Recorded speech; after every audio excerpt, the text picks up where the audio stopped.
2014 was a big year for Doctor Who. It started the Peter Capaldi years, but it was bigger in other ways as me and Luke got into Big Finish. We did indeed. Both of us near enough simultaneously, really. It Yeah, was sort of like it was starting to become a bit bigger on YouTube, and I think in general as well, it hadn't quite pushed into the more mainstream in terms of Doctor Who fandom yes. as it is now. I feel like most Doctor Who fans who are somewhat terminally online like us Yeah, got the know what a big brain finish rot. is. Yeah. You don't necessarily pick it up, but you probably have heard of it.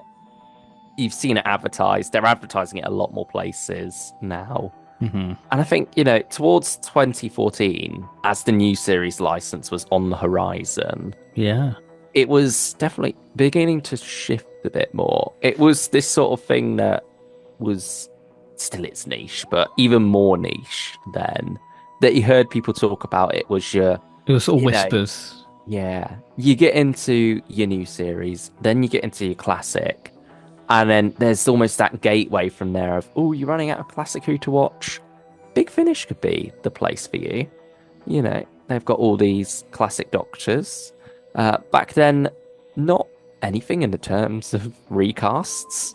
So Yeah. it was just Doctors 4 through 8 hmm in terms of full cast stuff for now, because, again, no new series license. Yeah, and now look at us with Jodie Whittaker, a Doctor Who wasn't even cast when all these releases were coming out. Yeah, that is And I insane to think guess, how far we've come. yeah, I guess 2013 we had Night of the Doctor, and I think that Mm. opened the gateway drug for Big Finish with the name drop of the companions. And Yeah, I you had think that that, Stephen Moffat quote of, "We saw how the Eighth Doctor died. Now it's time to hear how he lived," or something along and those lines. and I think that was very much I loved what I saw of McGann. I want Mm. more of it, and I think here we are looking at that now. Even Yeah, though I he mean, played such a small part in 2014's Big Finish output. mm. But yeah, what a time to dive into Big Finish, because as you can see from this tier list, it's relatively small to what we get now. Yeah, like some months you've just got your 2 disc monthly range, and then a 1 disc Fourth Doctor and a 1 disc Companion Chronicle. So that's 4 discs in terms of Doctor Who releases in a single month, which, And that's a week of Big Finish now, those 4 discs. yeah, That's a box set now. that's just one box set. Yeah. Yeah. And I mean, you got a couple of 4 and even a 5 disc box set here in this. Well, actually, no. Technically 5 and 6 discs because they were still doing the bonus discs Yeah. back then. Whereas now it's basically the same runtime still. They've Hmm. just divided the interviews up, which makes perfect sense, to be honest. Mhm. Save a disc there. But yeah, we had individual artwork, we had booklets, proper booklets with writer's Just notes and notes. director's notes. No concept art. Well, Dark Eyes actually Yeah, that still is had the true. Dark concept art Eyes. going strong. Yeah. You had a limited edition in the form of World of Doctor Who. I had, continuing the Mm, success of the Light at the End limited edition and the book deluxe format. yeah. You sort of start to notice a bit of a shift towards box sets now as Dark Eyes very much, starts to take over. But this is still, a lot of individual releases and It's will it's remain that way for a couple more years, a big finish.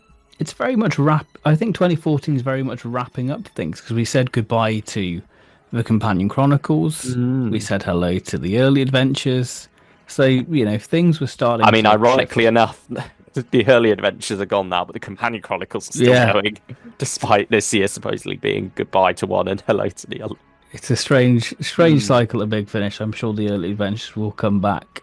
I hope so. Have a Yeah, good they're a old great range. range. Yeah, and yeah, we'll get to that later in this tier list. But yeah, it feels right for us, nearly 10 years since the end of 2014. I'm sure we both got quite a Mhm. few little treats for Christmas 2014 when it comes to Big Yeah. Finish. So yeah, it seems like the right time now to take a look back at this year. Some of these releases are going to be driven a lot by nostalgia because we first listened to them over 10 years ago now. Other releases are more recent ones for me. I've been going back and buying a few of these in preparation for this tier list. We haven't quite covered everything. So we do have the abandoned tier at the bottom there for things that we've abandoned and not heard. Yeah. But yeah, which is a pun because one of the Fourth Doctor adventures from this year was called The Abandoned. So we're continuing that theme with these tier names. Going up from there, we have another Fourth Doctor parody here, Destroy the Eardrums instead of Destroy the Infinite. After that, we have What a Tragedy as a nod to Mask of Tragedy. And then we have Domain of the Mid. Instead of the Vord, it's the Mid. This is your meh of the tier list. And then we have Antidote to Boredom. We're getting into the good stuff now. Second places, pun on Second Chances, the final of the original individual run of Companion Chronicles before they went to box sets. And then Masters of this tier list for, of course, Masters of Earth, the 50th anniversary story of the Dalek invasion of Earth, which we have done a full review on. So if you've watched that, you can go. Spoilers. Yeah. You know where that's going. Indeed. But yeah, I mean, we can skim over that one in this video, I think, when we get to that. And if you want to know more about why it ends up where it ends up, you can go and check that out. Yeah, I mean, shall we get started with the first release of the year? Yeah, let's go for it. Antidote to Oblivion, which kicked off 2014's Sixth Doctor and Flip trilogy, the first of two Sixth Doctor trilogies that the monthly range had this year. And not only that, they had another anthology release. It was a big year for Colin, big year for old Sixie. Yeah, and being part of the 15-year celebration of Big Finish, the world to Doctor Who, he was the Doctor of choice. He was, yeah. Have you listened to Antidote to Oblivion? I listened to part one. I never managed to get any further with this one. What about you? I've listened to it. It features the same character from Mission to Magnus, the evil bully Time Lord. And yeah, I remember liking it because I remember this got a bit of hate online, but I thought it was just a bit harmless, really, and it was great having Flip interact with Syl. Yeah, I think it's kind of mid-tier, I would say. Is this our last Syl audio? Yeah, it is. Wow, I'm surprised. Still. I'm surprised he wasn't involved in Trials of the Time Lord. Yeah, it made sense for him to be in it. You sort of had a parody of him, didn't you? With the Muscoids. Yeah. So I'll pop it there. Fair. This one you can talk about because this is your baby. Fourth Doctor Series 3 is yours. Yeah, my first Big Finish here, The King of Sontar. What a release this was! Really good. It's Strang. Yeah. The emotions run high towards the end as it reaches its climax. We did a review of this earlier this year as well. Yeah, I think it's a master of this tier list. I had such a good time with it. It is a classic. Now we have Luna Romana. Yeah, but a double disc Companion Chronicle. The last of the Quadriga Soin trilogy. It's a little trilogy they did for 50 years of Doctor Who, isn't it? And this is the only one I've not listened to out of that trilogy. Bottom of the tier list you go. Yeah. Not the definitive bottom, bad. but the... yeah, it's the only one I haven't listened to out of that trilogy. Dark Eyes 2 now. This is the return for Dark Eyes after a year and a few months. Yeah, November 2012 to February 2014. And it's a very good one, I think. Also odd in terms of Dark Eyes because you can tell it's very much starting up again. Yeah. It's putting the pieces back on the board after Dark Eyes 1 quite naturally put them all back in its box at the end of it because it was only designed as a one box set story. And so you can sort of see it complain about that. It's very much a middle part. It's setting things up for what's to come, but has some very strong episodes in itself. It's got some nice individual episodes. I really Hmm. like The White Room. Yeah, That's a great one. I I think the Time traitors. to Horizon is another. Yes, I think that's probably my favourite with the Mhm. introduction of the Eminence. That's a really great Yeah, base under siege story, and the cover art for it with the sort of dead. mummified body. Yeah. That's Great.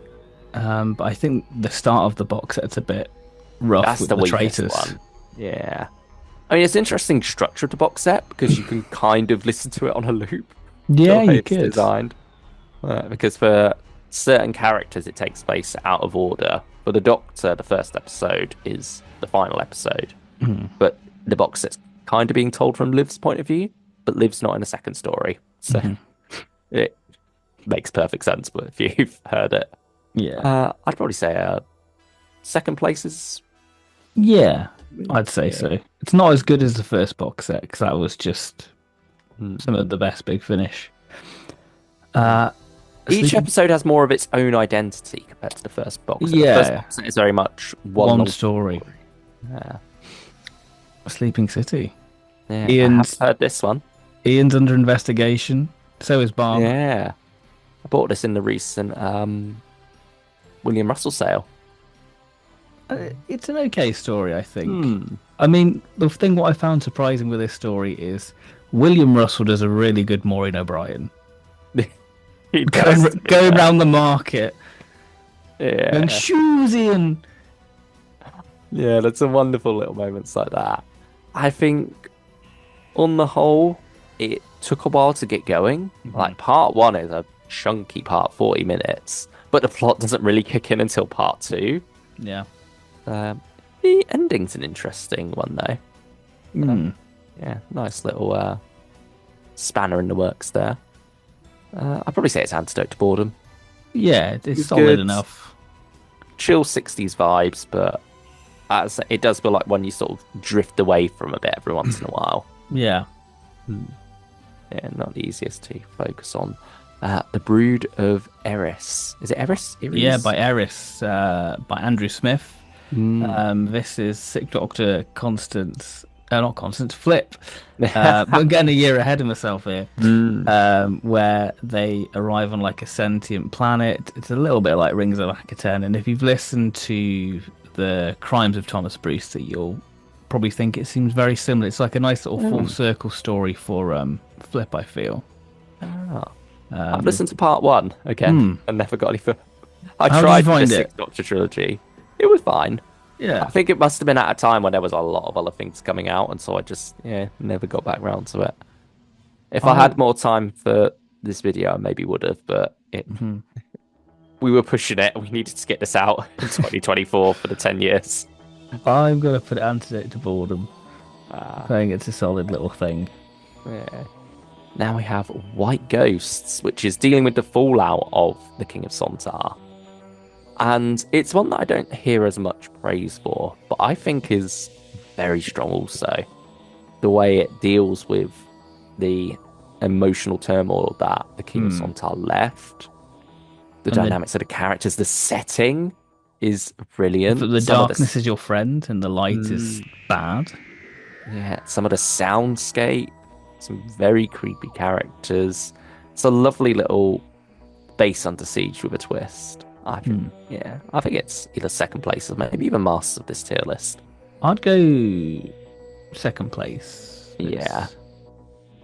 I'd say. That's fair. Ooh, have you heard Starborn? I have.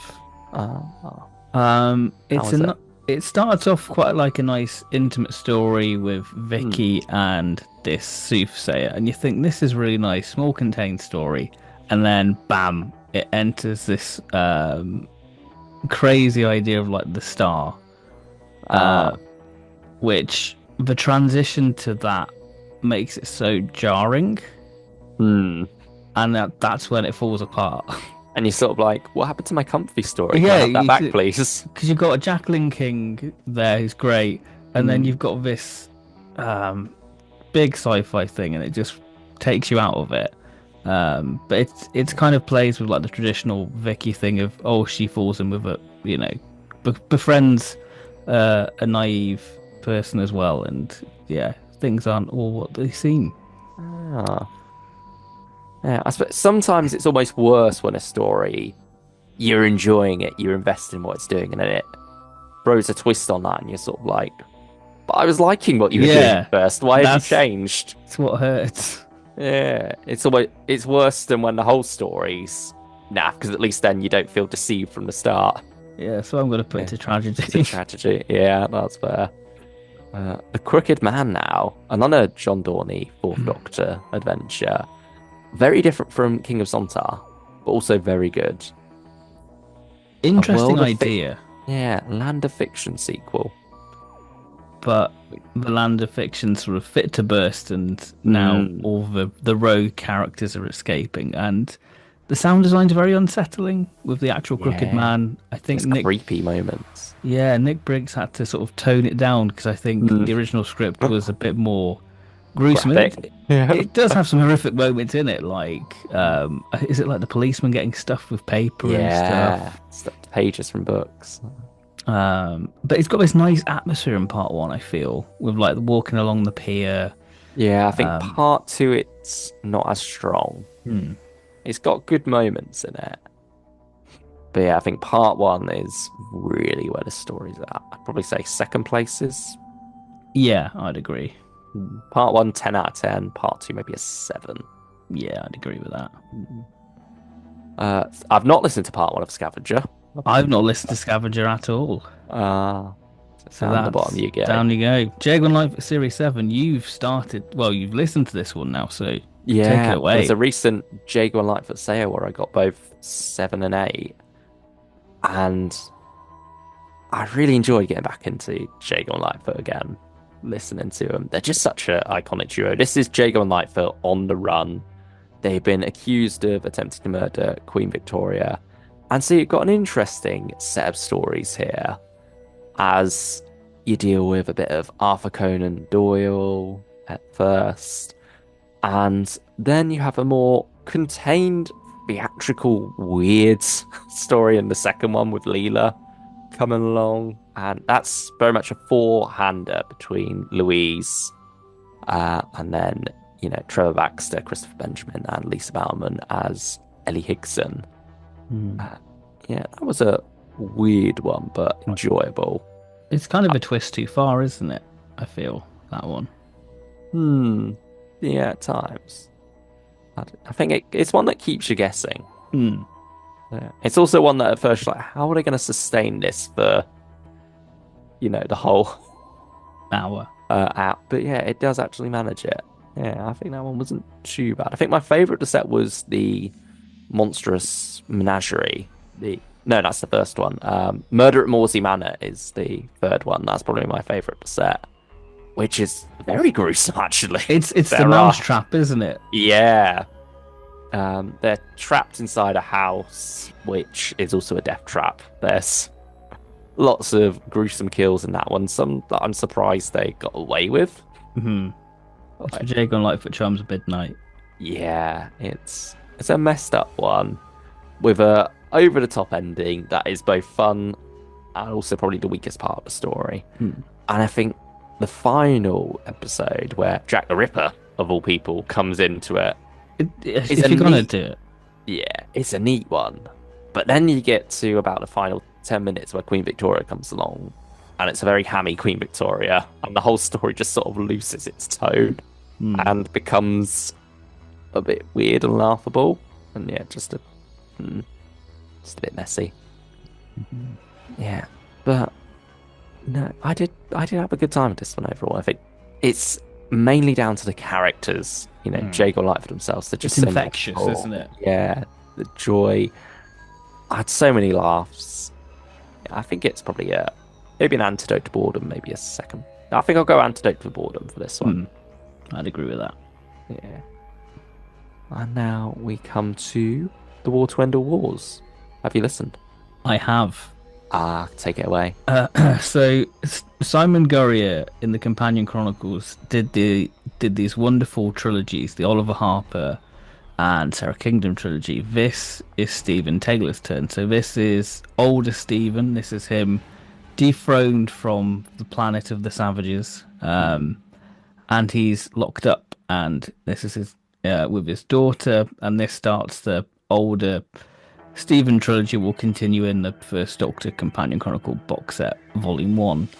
So it all links back to a previous adventure with Stephen recounting his events, how it's sort of similar, where the Doctor, Stephen, and Dodo arrive on this planet, and they quickly get separated, and Stephen gets assimilated into being a soldier, and it's really great writing, and Peter Purves is tremendous in it because it's sort of a commentary on how you lose your individuality as a soldier and you're just a small piece in the machine. It's a really powerful story within it. So I think I'm going to put it probably second place. It's a really strong companion chronicle. Like, this is what the companion chronicles are about.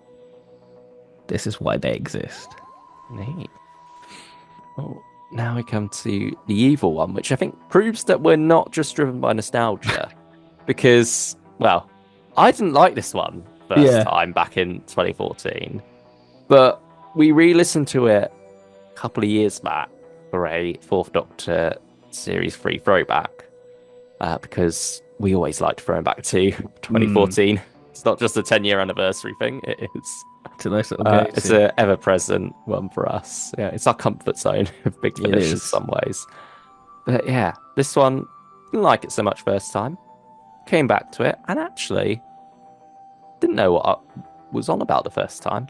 I think it's a pretty neat story. It's straightforward. It didn't blow me away, but I think it's better than I gave it credit for.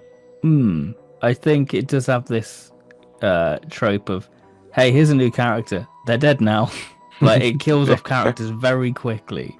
But yeah, it was probably the most surprising one when we revisited Series 3, I would say. Yeah, it was a dark horse of the series. Yeah. Anyways, yeah.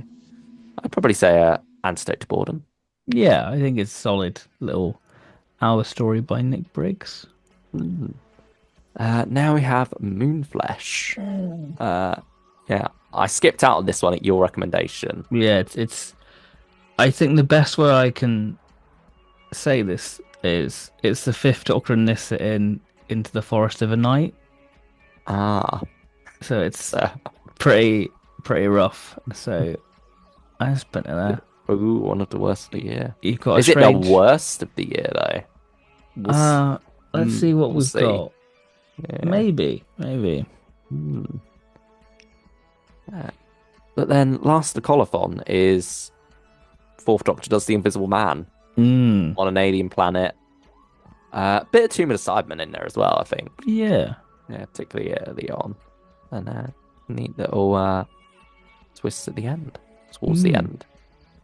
Yeah, I think it's got a wonderful line from the Fourth Doctor where Leela's asking him, about what bracing means. And he's like, oh, it's what people call cold when they're on holiday.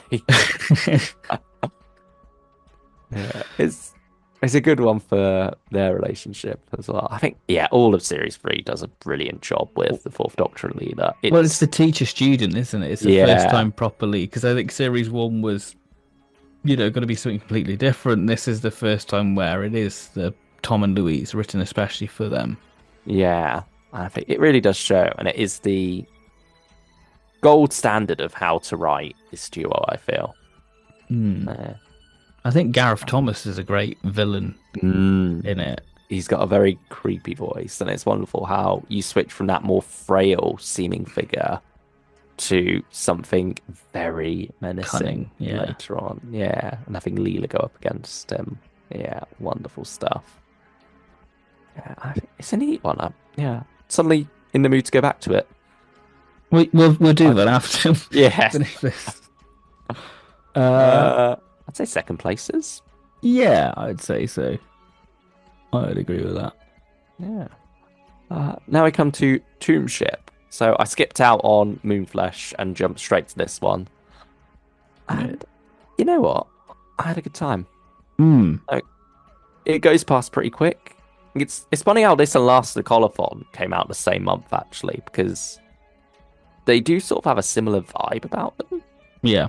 In like how it's a tomb with full of traps in a way. Yeah. But no, this is a four-parter with the Fifth Doctor, Nyssa, and Hannah Bartholomew, who's like the surprise of this trilogy, who then never went any further and is only in pretty much just one part of this story. So I didn't really get to know her. I think Did 2014. you even get to know her? Was she that No. much of an impression in Moonflesh? No, I mean, I'll be honest. I think 2014 is a year of that with the Hector trilogy as well. That sort Yeah. of suffers the same issues with the with this one. Yeah, Really, he's very much sidelined in a lot of those stories, and there is only once. hmm But no, the story itself quite interesting one, I think. And Yeah, I yeah, remember it really does enjoying it. build to an exciting conclusion. I think the tension really racks up nicely there, and how all the characters come together, how it's revealed what's going on. Yeah, I think that's pretty neat. I'd probably say it's either Antidote to Boredom or Second Places. Okay, Whichever one, yeah, you were feeling more. I'll go. I think I enjoyed. Yeah, I enjoyed it more. So yeah, I'll put it there. There we go. Have you listened to Elixir of Doom? I have. Nah, it's the Iris Wildtime story. What do you think? It's a lie. I know what It's you mean. it's not the third Doctor. So this duo of Iris and Joe first started in Find and Replace, set on Christmas Eve. This is another adventure, and one thing I have to say about this release is just how effortlessly Katie Manning switches between the two characters. That's neat. It doesn't surprise me. No, because Katie is just so versatile and brilliant. So Iris takes Joe to the golden age of cinema at this party where they bump into the Eighth Doctor. And to be honest, the Eighth Doctor is not really in it all that much. He doesn't. To be honest, the story wouldn't suffer if he wasn't in it at all. It's sort of a odd inclusion when it's a cameo, but not really a cameo because it's not Paul McGann. Yeah, it's so weird. I mean, it's very Paul Mars that the monsters that are used to film these movies are actually monsters from another world. So yeah, it's very Paul Mars with the writing, colourful dialogue. But sadly, it's just a bit. So I think it's a bit mid. I would say. In the domain. Yeah. And now we come to the New Adventures of Bernie Summerfield. Ranger's still going. Still going strong. Yeah, we've had Gone for a few different incarnations at this point. This was the regeneration of the range, wasn't it, to get people back into Benny?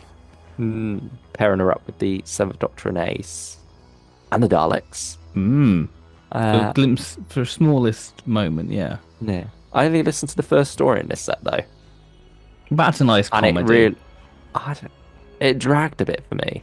Okay. Yeah, so that's why I never quite went back any further.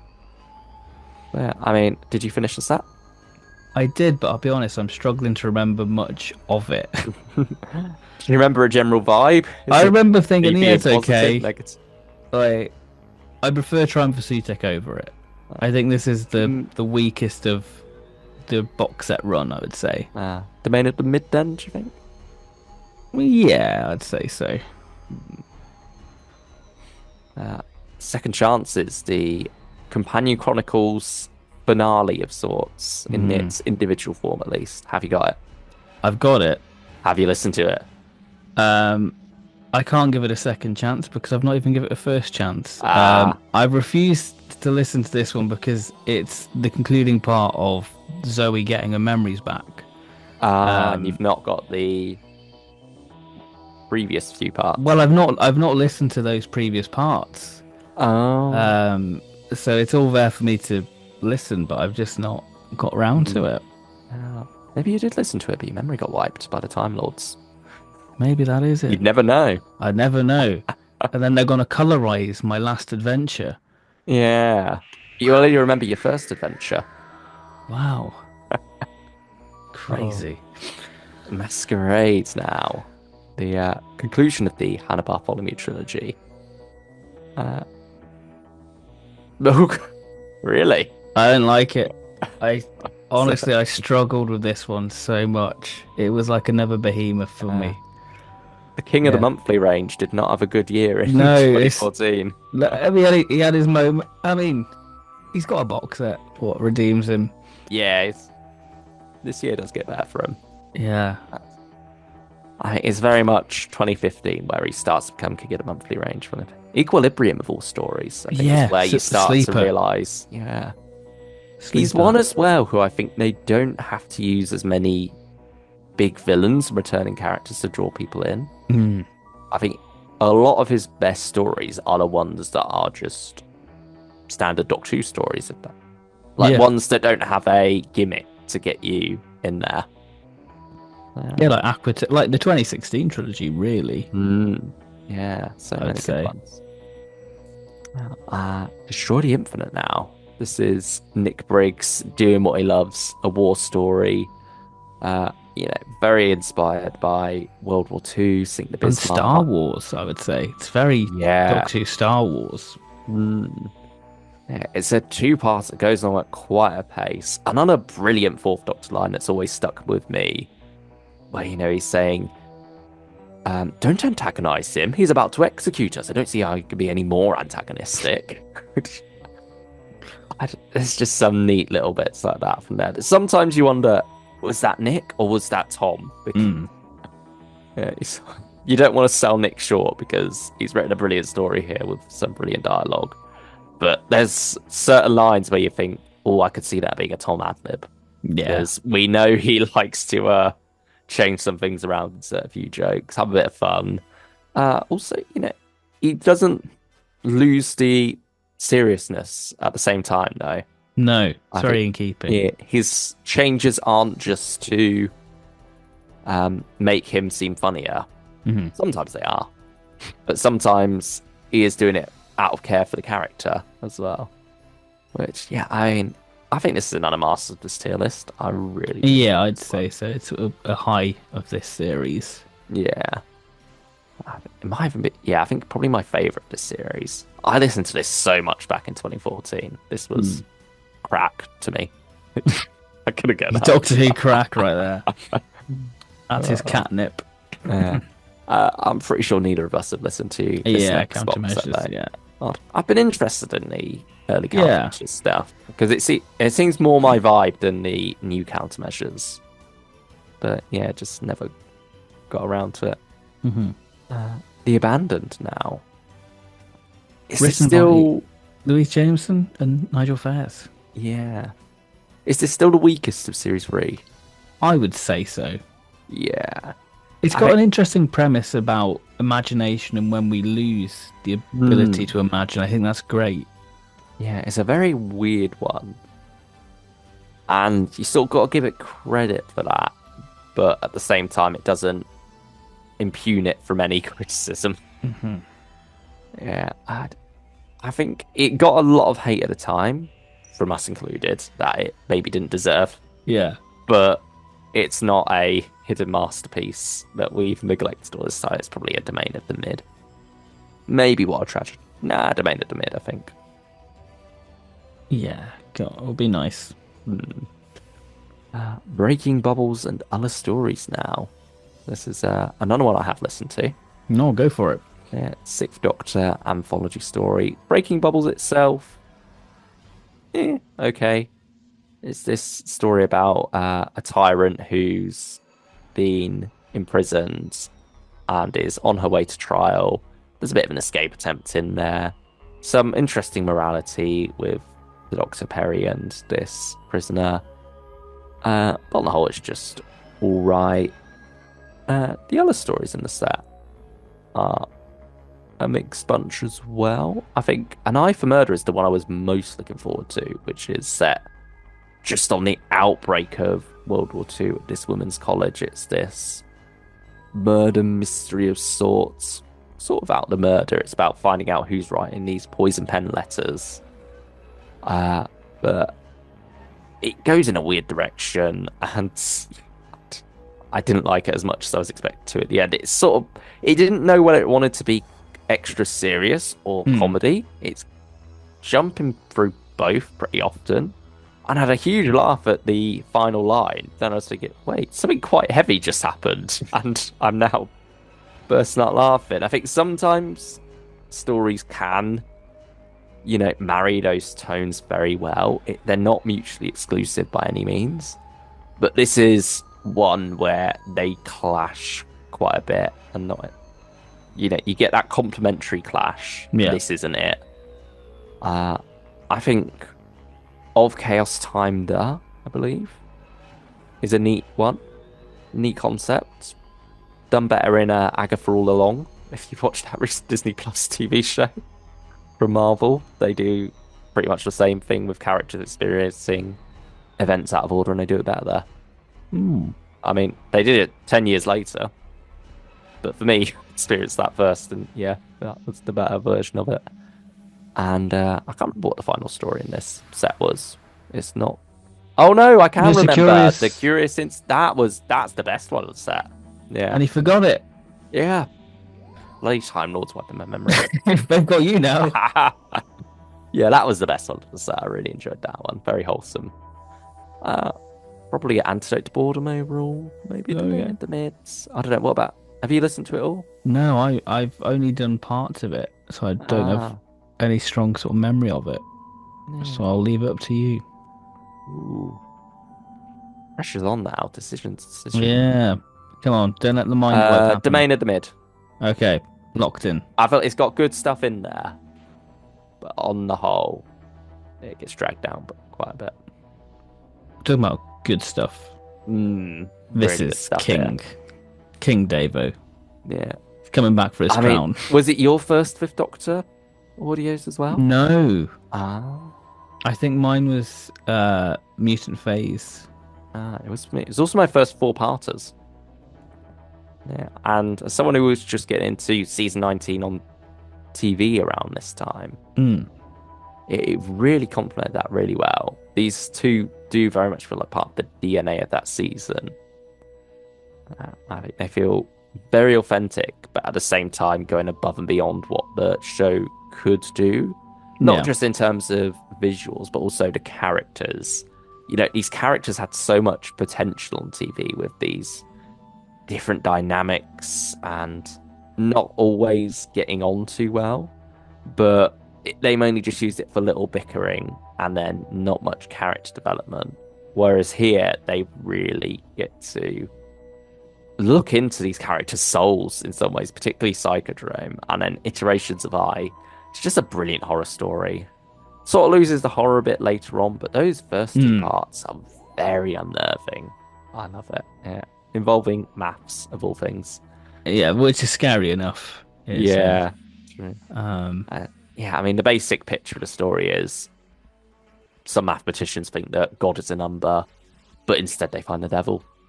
Yeah, on this isolated house, it's very sort of Woman in Black. Yeah, it's great. Really great. And masters of this tier list. Easy. And Psychodrome, it's just Castrovalva done right, and it's playing with the vulnerability of the characters, but they don't know this new Doctor, they don't know each other, and it's just great how it feeds off that. It's lovely. I think the music suite is particularly excellent as well. Oh yeah, it's Roger Lim, all out. I can just hear it playing in my head now. Brilliant stuff. Now we come to the finale of the Fourth Doctor Adventures Series 3, Saigon Hunt. Another one by Nick Briggs, which, again, I feel like I didn't enjoy quite as much at the time, but have come around to appreciate a lot more. I think it's a neat I'm little... the opposite. Oh, really? I think I'm the opposite. Yeah, I really loved it. And then, yeah, I've not had the same love for it since. Yeah. I mean, we both got it on vinyl now, haven't we? Mm. Which it's pretty neat, and I think that added to my love of it a bit. Yeah, Tom suits the retro vinyl. Mm. Yeah, I mean, I'd probably say it's an antidote to boredom. Yeah, I'd say so. Yeah. And now we have Revenge of the Swarm, the Invisible Enemy sequel. Did anybody ask for it? Probably not. But No. how many sequels of Big Finish given to classic stories that no one? I reckon probably Heard every about. story's got to get one eventually. Even Yeah. Underworld. That'd just be an interesting thing to just sit down and look at and total up how many classic Doctor Who stories have sequels, Big Finish sequels, and how many don't. Tim I wonder what the ratio is like. Yeah. Death to the Some Daleks. have more than one. Some Yeah. have sequels, prequels, midquels, all three in one. Oh my goodness. They Whole go hard, trilogies. some of them. The Space. Yeah. Yeah. Absolutely bizarre. Revenge of the Swarm, just fine. Probably It's an okay. domain of the mid. Maybe an antidote to boredom. I think it's the best of the Hector stuff, I would say. I mean, I've not listened to the rest of the Hector stuff, but yeah, I we'll can't see say where the missing rest much. falls soon. Domain of the Void now. Is it mid? I think it's more than mid. Mid's great. I enjoy this one a lot. It's quite a chunky one. Good chunky four-parter here, which really allows you to explore this world and who the Void actually are. What's underneath the mask? Yeah, it goes to some creepy places. The Doctor and Barbara set a lot of this one out. That was sort of like part of the pitch of the early adventures was, oh, we can pretend these characters are on holiday. It's going authentic for all the right reasons, isn't it? It's pushing it. But often Ian was the star of the show back then. Yeah, he's the Some would action argue, hero. So, yeah. I think it makes sense for him to be centre stage for this one. It does have some nice action moments with like the whole Fratilla. Yeah. It's very pushing 60s Who, isn't it? Yeah. It takes you on a journey, this one. Yeah, it's quite a hard-hitting one as well. Yeah. Goes to some darker places than you might expect. Probably second places. Second places. Yeah. Yeah, it's funny seeing how much the early adventures shifted as it went on. Because I think this one's one of the more narration-heavy ones.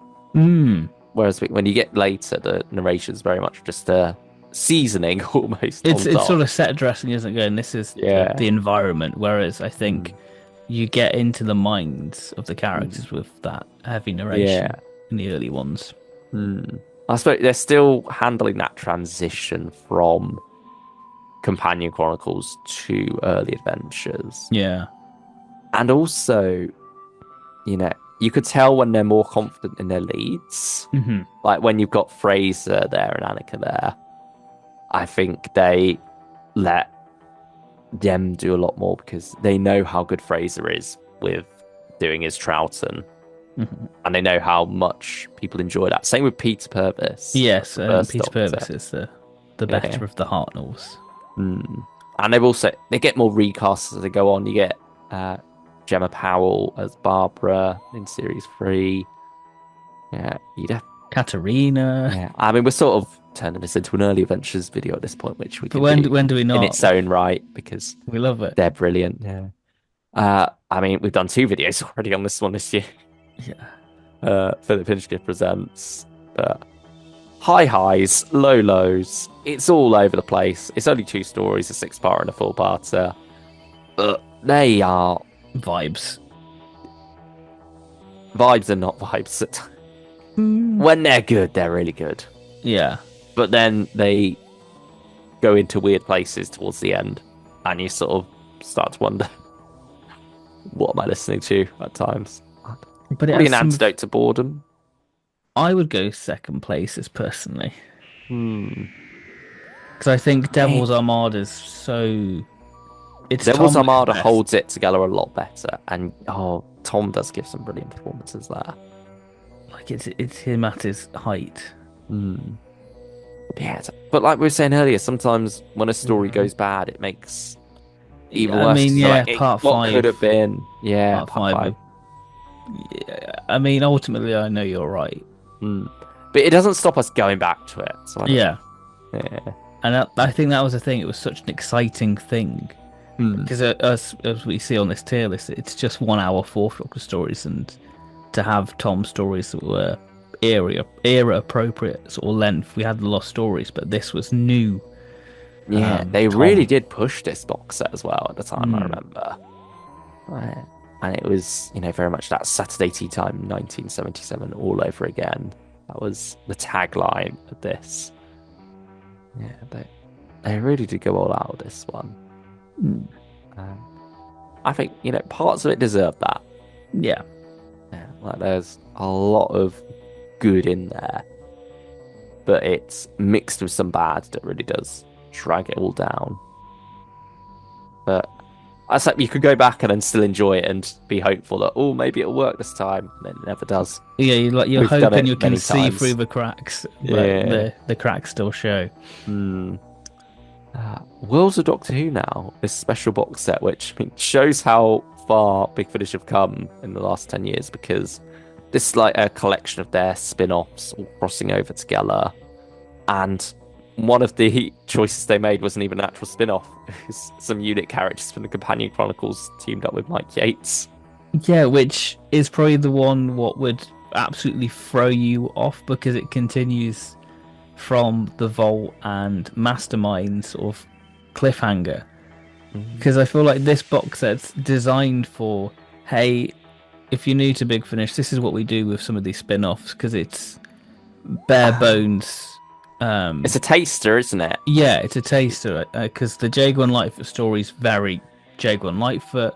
Whether you think that's bad or good, like it's Mm. very what you expect from Jaguar and Lightfoot. Yeah. Um, and then the mystery of that is very similar to what you get in the countermeasure story. Again, it's sort of playing with that. But then the third story, um, it's continuing from Mastermind, so it's a little bit like, oh, you need the context for that. And then you've got Gallifrey, and who knew that you needed Mike Yates and Romana? What a combo! You didn't think it actually works really I well. didn't know that happened. It, There we it's go. it's a great little combo. You're like, wow, they work really well. Mr. Reese is the big villain, Jamie Glover, really underdeveloped, but you get to the Mm. final story and you're like, oh, okay, he's all right, he's all right, and how they sort of intertwine in the grand scheme of things of the overall plot, it's pretty satisfying, I would say. Ah, where are we gonna plonk it down? I'd go antidote to boredom, I would say. Ah, I think I did get this one actually as like a promo in DWM or something. I think they give the Jaguar and Lightfoot one Hmm. away, Mind Games, I think. I think they did the whole lot as well later on. I wouldn't be surprised. Yeah. But here we go. Here's your chance to destroy the Hex or Hector trilogy. Okay, okay. So this Slay it. has Slay. This has all the hallmarks to be a great story. This is the Seventh Doctor, Ace, and Hector going back to ancient Greece to, you know, Athens and learn the origins of Greek theatre. Where they stumble across that ancient Greeks are accustomed to alien beings and time travelers as this mask. It's sort of letting in aliens and that sort of disturbing the population. And this is the Seventh Doctor and Ace trying to get Hector back to, sort of because Hector's not adjusting back to life as he was as Hex with TARDIS Hmm. life. He's really struggling with it. And Ace is trying to get back because obviously there's a bit of a will they won't they with Ace and Hex in the black and white TARDIS arc, but there's a bit of a love thing there. Um, and this just crumbles because it has so many ideas like that, and then you've got Ace being working with Spartan warriors, and it just sort of becomes a little bit messy, really. Ah. Well, how far down does it go? I think it's a bit of a tragedy. It's not as bad as Fitting, fitting. as, as Moonflesh and Masquerade. What about Signs and Wonder? Does it continue its downward spiral, or does it It's the perk up same a little level. bit? Uh, It's all about sort of the apocalypse and people sort of preparing because there's these sort of disasters happening, power cuts, earthquakes. It features some of creatures from the Virgin New Adventures, and again, Hector feels quite sidelined. This is his moment to shine, and yeah, it does absolutely nothing with that, which is a shame, really, because we're going back to Liverpool, from the events of Afterlife, and yeah, it just seems a bit of a waste yeah. of a trilogy. It just feels very unnecessary because I think Hex's goodbye was brilliant, and how he was taken out with Big Finish was superb. And Afterlife felt like a perfect way to say goodbye in a way. Uh, yeah. Wow. We still get some neat hex stories now, though. I think they've got it better now. Yeah. I mean, yeah, Last Day technically follows on from that, though. Yes, true. But anyway, we're back in 2014 now, and we've Mm. got more Jacob and Lightfoot Series 8, which I think is the better of the two this year. Yeah. Yeah, I thought I didn't want to say anything, with the first set Yeah, and yeah. spoil where this one's going to end up, but I had such a good time with this one. It's a much more simple back to basics set after the On the Run arc that sort of didn't really do much for the Series 7. So here you've got two standalone stories and then a two-parter to end it off. And Encore of the Scorchies, the opener. What a brilliant musical episode. Brilliant to listen to around Christmas. Lisa Bowerman's brilliant in it. Yeah, she is. And you get to hear all the characters doing the little songs and dances. The Scorchies are amazing. Some dark moments in there as well, which are almost just warped by the musical set pieces. It's brilliant. I loved it. The fourth wall breaks are sensational. Yeah, it's got everything in that story. And then the Backwards Men, more back to basic. Probably the weakest one of the set for me, actually. I think I enjoyed a lot of it. I think the Backwards Men themselves were quite a creepy concept, but then it just doesn't get to do much with them towards the end. Although I did have a lot of laughs with Lightfoot's little buddy cop moment. And then Jago, Lightfoot, and Patsy, they're teaming up with Patsy the Mudlark. You may remember as the no, wouldn't like that, serve of onions from Talons of Wing Chang here. Yeah, she's a wonderful little character. I had a lot of fun with that one, but not as much fun as I had with the finale Higson and Quick, which is where Jago and Lightfoot are the villains. Higson and Quick have to team up and stop them. That's Ellie and the Inspector Quick, who was in Talons. Yeah, he's a wonderful character. And I loved him getting more of the spotlight in this one. Yeah, but the real stars are still Trevor Baxter and Christopher Benjamin. They're eating because it up. They almost get along better, the characters, when they're evil, which is just hilarious. I loved it. I loved every minute. Probably a second places. Yeah. Yeah. But very high second place. Yeah. Take it away, the Doctor's Tale. I think that this is really charming. Mark Platt is really great at historicals. He really researches, and you can tell that the historicals are a labour of love for him. I really enjoyed The Flame of Cadiz, and this is Doctor Who does the Canterbury Tales, and this is a perfect winter's listen, because you've got this wonderful final standoff between the Doctor and Arundel, against like this snowy backdrop of a castle. It's just really, really solid stuff. I think it's quite an underappreciated early adventure. I think a lot of people sort of skip over this one, but I think this one deserves reappraisal. I think it's a fun little little tale, really, and it's mischievous Hartnell. What more do you want from an early adventure, really? You can tell that he's just having an absolute hoot if this was an actual TV story. Ah, neat. Wow. And now we have The Widow's Assassin, which we've also reviewed this year. We've done a lot of 2014 throwbacks this year, in case you didn't notice.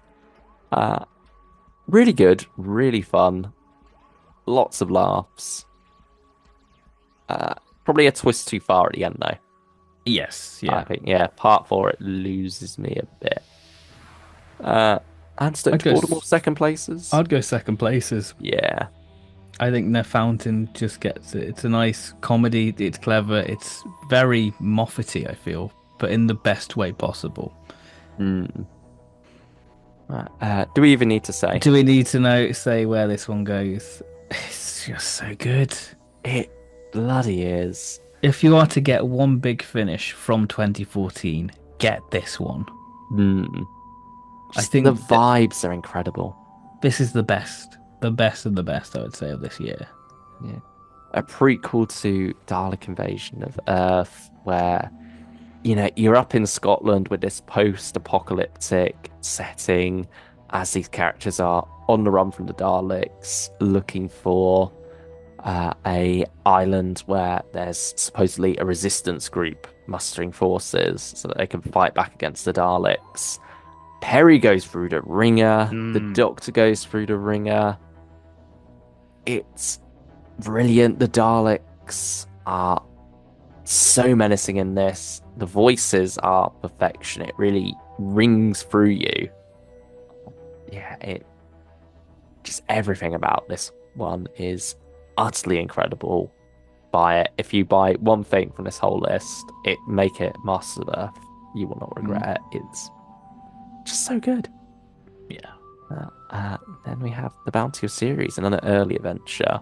Yeah, this is very much a base under Siege story, but pushing, I guess, the 60s sensibilities and making it more up-to-date sci-fi with what you can do with the budget of it. And I think it's a really solid one by Ian Potter, so I'd go...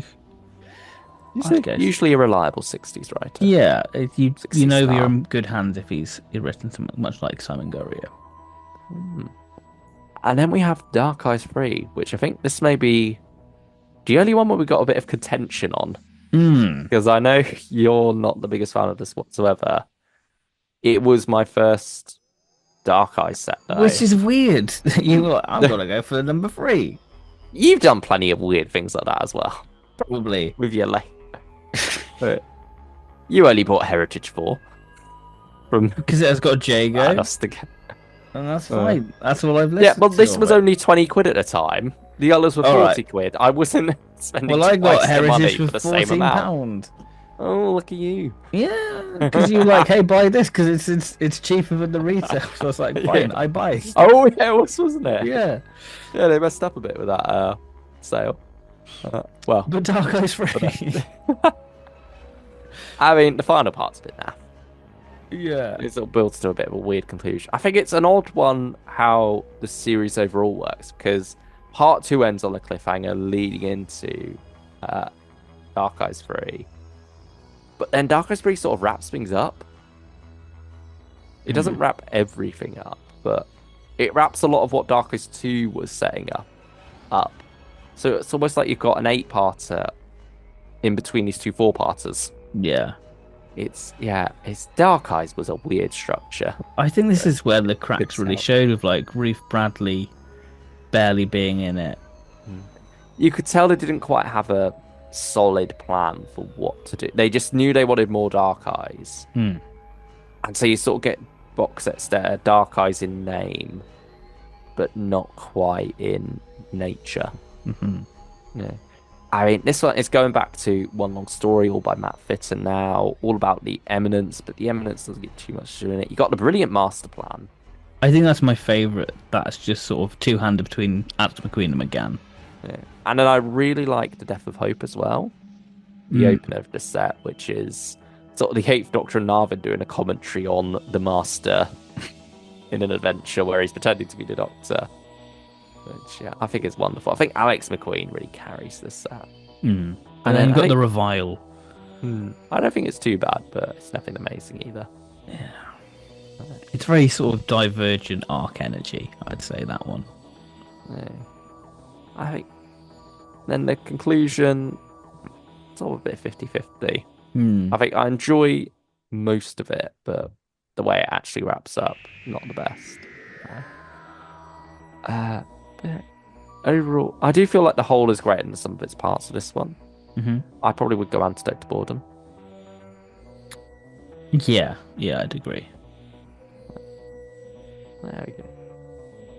There we go. We can be civil. We can. The Time Lords have made us civil with the Mind Wipe. Now we have the high science. The odd return of the novel adaptations. It's a weird one, isn't it? Because it's 1 month before the Fourth Doctor ones come along, Romance of Crime and English Way of Death, which were pushed so much more. They were highlighted far Well, they more. were going to do a whole insert person presents, weren't they? But they'd run out of stories anyway. They did all of them. Yeah, There was only 3. They didn't do Zampa. But is but yeah. That's not a Mystic Adventure, is it? That's a new Mystic is adventure. But it's not Fourth Doctor. Oh, well, yeah, Seventh Doctor. Yeah, that's true. Yeah, because it was very much the Fourth Doctor by, yeah. But the story is pretty weak. Yeah, it's probably I would say the worst novel adaptation. Yeah. Looking at, Original Sin didn't do much for me, but it's maybe this is I worse. rather listen to Original Sin over this. Yeah, it's. I mean, look at that great. cover art. It just screams, I can't be asked. Yeah, that's the thing. Especially when you had, Romance of Crime and English Way of Death the very next month, Damaged Goods and Well Mannered War on the horizon. That just felt so much like an afterthought. Even Lisa Bauman's joked about this. Actually, she was like, "Oh." When I met her, she's like, "Oh, have you got height?" I was like, "No." She's like, "Oh." So yeah, she's not a fan. So if Benny herself doesn't like it, I don't think we should like it. No. Is it What a Tragedy or is it Destroyed Eardrums? I think it's more What a Tragedy. I can't say I remember much about it. I remember falling asleep once while listening to it. Well, at least it did one good thing for you. It made you get a good night's rest. Yeah. Then An Ordinary Life. Yeah. Yeah, they could take it away with the final early adventure. Okie doke. So this is a Dr. Light one. This is a body snatcher story where you have it's all about sort of the Windrush people coming in from Jamaica, and that's sort of the backdrop with it, and sort of it's quite a politically charged story with sort of that, with body snatching aliens and stuff like that, and it's okay, I would say. Whereabouts is it fall then? I would say I'd go Antidote to Boredom. Okay. It's a solid one. And now we come to the Rani Elite, which, in keeping with this trilogy, puts Perry through it. She does not catch a break in this older Perry trilogy. Yeah, this is the first Rani audio. Siobhan Redman, who appeared earlier in this list in Revenge of the Swarm. Yeah, she did. Not as a Rani, as somebody completely different. Yeah, I mean, this was originally planned for Kate O'Mara, wasn't it? She was going to do it, but then fell ill and passed away before she could, so they rewrote it for the amazing Siobhan Redman, who did a rather wonderful job, I think. And it's a neat story. It came out at the right time for me because 2015 was the year I went off to uni. So, December 2014, I'm writing all those personal statements, all that, applying to different ones. So it was all around the right time. And then this is story. very much set at Outer Space University with Duraniat's no good there. Hmm. Yeah, I think probably a second places again. Really, I'd go Antidote to Uh, Boredom. I think it's like a 7 out of 10. maybe. Yeah. I'll let you have Antidote to Boredom. I do think, yeah, Widow's Assassin is the better of the two. Yeah. Mm. And And the now we final come one. to, well, kind of, because this kind of came out in 2013, Oh yes, true. but it had its full release in 2014, where it was no longer just a subscriber exclusive thing. So I feel like it makes sense to Hmm. join the list here, really. Yeah, I got Yeah, this at Christmas alongside the Rani Elite, so yeah, this was a nice little pairing, these two.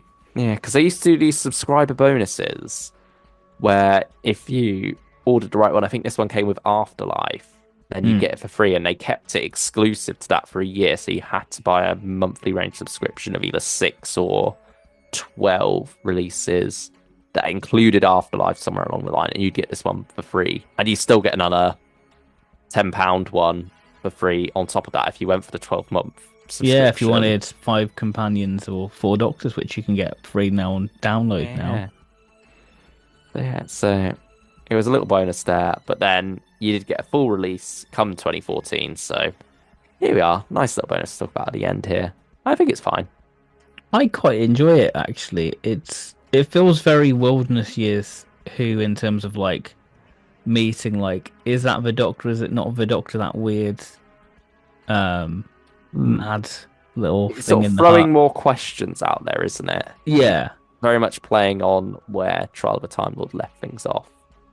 Having a bit of fun. And I love the courtroom scenes with Colin. Hmm. He's really enjoying sort of poking the Valiant, going, look who's there now. Yeah, I think probably the courtroom is where it's at its strongest. Yeah. Going back to that setting. Yeah. I mean, thankfully, it's not 14 parts long. It is just an No. hour long one. Uh, yeah. Where are you saying? Antidote to I would say boredom Antidote to or Boredom, I something? would say. Yeah, I think that's I fair. would say. There we go. Locking it in. Yeah. Yeah. And I mean, Look, despite our nostalgia for this year, we've not been too lenient. I think we've been very sure of, okay, those are the best. Yeah, we know what we like, and what we like a lot. Hmm. And there are some stinkers there we can happily admit, Hmm. but there's also some pretty good stuff as well. Yeah, Yeah. I'd say so. Hmm. So, I There we go. mm, We've been discussing this for a while. I can't remember whether we've ever said it on a live stream or something, or if I this has always think, just been yeah, something between me and you that we're like, yeah, we're definitely going to do a we'll do it. 2014 tier list before the I year's think out. because we've done current years, it made Mm, sense to do a throwback. yeah, and with this being both 10 years ago and also the year we got into Big Finish, it felt right for this one to be the one we do Mm. first. I'm sure we'll do others as well. We'll fill in those gaps. Hmm. Yeah. And But until then, we've got the 2024 tier list, which will probably be yeah, double that's the our next amount of one, releases. if not more, Yeah, because easily. yeah, especially with the shift to individual releases, like Mhm. with Dark Gallifrey, that's 6 whole releases. Yeah. Yeah, there's Sometimes this is Rootons, that's 4. yeah, Eternity Club is another 4. Mm. You got a lot there. Susan's War. Yeah, a lot to tier list, and still some stuff for us to listen to as well. We've got time. We've got time. But yeah, I mean, if you've enjoyed this little throwback day and you want more, please do let us know, and we will get around to that after we've done our 2024 Hmm. tier list. That's the next big one for us to tackle, and it will be big. It will be.